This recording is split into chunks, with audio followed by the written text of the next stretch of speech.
Oferecimento Cedras, no Bom Dia Feira.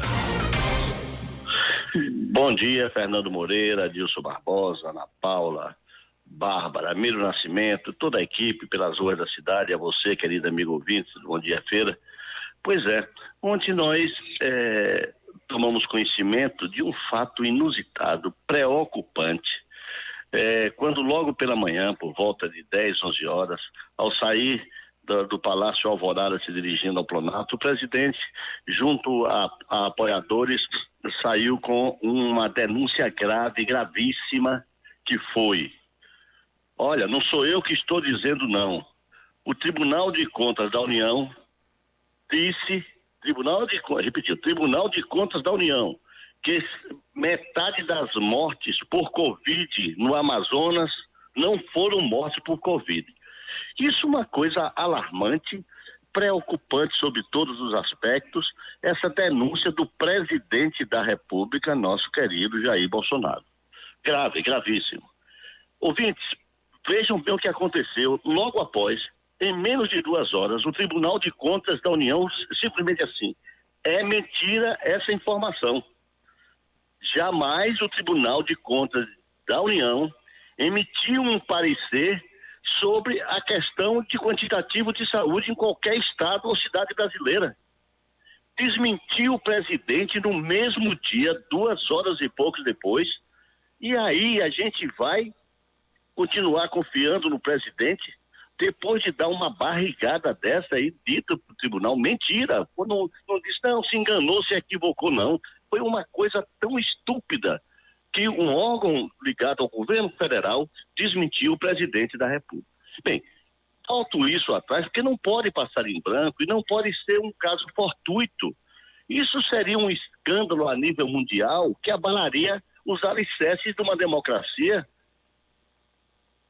por falta de fiscalização permanente em órgãos. Metade que morreram não foram de Covid, um absurdo. Pois é, o órgão do governo federal, o Tribunal de Contas da União, disse que era mentira pura e simples. Não foi engano, foi um equívoco, nada. Nós nunca emitimos esse parecer.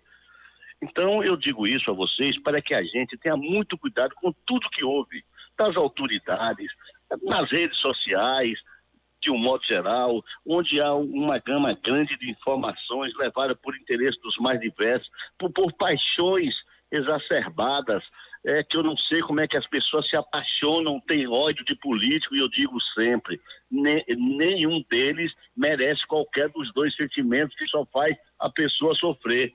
E aí nós tomamos isso como uma surpresa desagradável, um presidente ser desmentido em tão pouco tempo por todas as redes do país, de uma informação absurda que foi dado ontem pela manhã. Nosso presidente tem que ter muito cuidado com quem ele informa as coisas para que ele não seja chamado de mentiroso logo após uma mensagem que divulgou como uma coisa absurda, que seria se tivesse acontecido, Dilson Barbosa. A outra questão que se tratou aí agora, se tratou muito bem da questão do transporte coletivo. Eu quero dizer aqui que minha opinião, baseado no que aconteceu no último contrato, nos outros que a prefeitura sempre teve com a empresa, que as empresas não são vilãs no processo do transporte público em Feira de Santana. Elas são vítimas tanto quanto os usuários. Eu vejo na Câmara assim: a CPI do transporte público, não faça do transporte público, não, faça assim, a CPI do contrato do transporte público. Se ofertou a essas empresas 2.400.000 passageiros dia. Pois bem, você sabe o que está acontecendo? Está em torno de 1 milhão. 1 milhão dia, quer dizer, quase um terço, apenas um terço do que foi prometido, e com base no que foi prometido é que se faz levantamento de compra de veículos, de contratação de pessoal, de composição de preço final, abatendo-se as gratuidades que são imensas em Feira de Santana, e ele aí faz a composição de preço. Estão tendo prejuízo, empresas que já pediram concordata e ninguém pede concordata, quer dizer que hoje tem o nome de recuperação judicial, porque querem uma empresa que é uma mancha dessa em seu currículo, faz porque não tem jeito.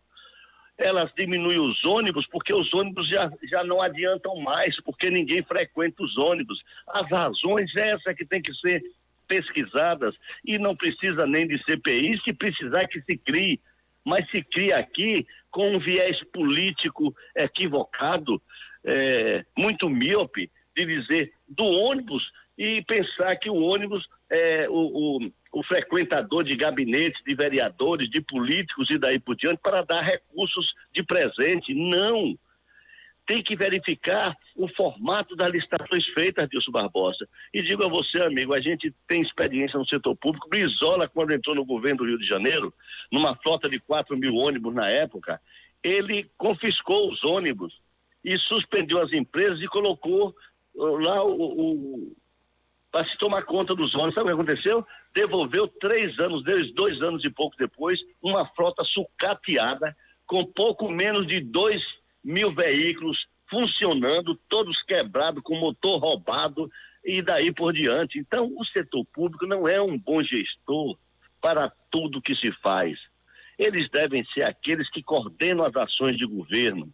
E o transporte público sempre foi e é complicado e se agrava cada vez mais pela falta de fiscalização, por contratos mal feitos, para fazer apadrinhamentos de um modo geral, não pode tirar empregado se tem demais, não pode aumentar o preço de acordo. Por exemplo, no contrato consta que todo dezembro se aumenta o transporte coletivo em Feira de Santana. Esse ano aumentou? Não. Mas o óleo subiu? Subiu. E o pneu? Também. Uma inflação que se presume que chegue a 6, 7% no Brasil, um absurdo a gente voltar numa espiral inflacionária. Então, o que a gente tem que ter cuidado é de se fazer cumprir contratos e que esses contratos tenham um mínimo de razoabilidade para que ninguém tenha prejuízo, porque nenhum empresário vai prestar serviço a setor público ou na sua vida de portas abertas para ter prejuízo, porque quebra, para lucrar mesmo, dentro do razoável e com todos os dados disponíveis para a fiscalização do poder público. O transporte em Feira de Santana é uma lástima, porque o tratamento dado para que o transporte público funcione corretamente, com as medidas contratuais que devem ser preservadas, é também uma lástima, que faz do serviço ficar lastimado. Política.